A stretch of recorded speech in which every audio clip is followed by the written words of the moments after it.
اصل انا معيش فلوس اعمل جلسات، اصل انا معيش فلوس اشترك في برامج، اصل المعالجين ما بقاش عندهم ضمير، بقوا بيطلبوا فلوس كتير مش حاسين بالناس.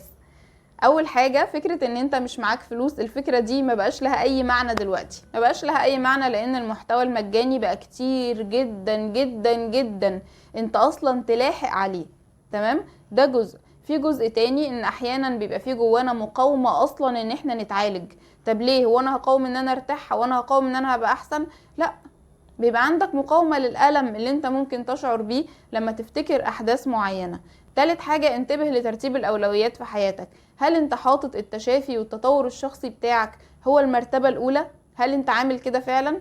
لو انت عامل كده فعلا وامكانياتك المادية بالفعل مش سامحة دلوقتي، تقدر تتابع محتويات مجانية كتير جدا هتساعدك وهتخدمك وهتساعدك تتطور واحدة بواحدة، هتكون أفضل.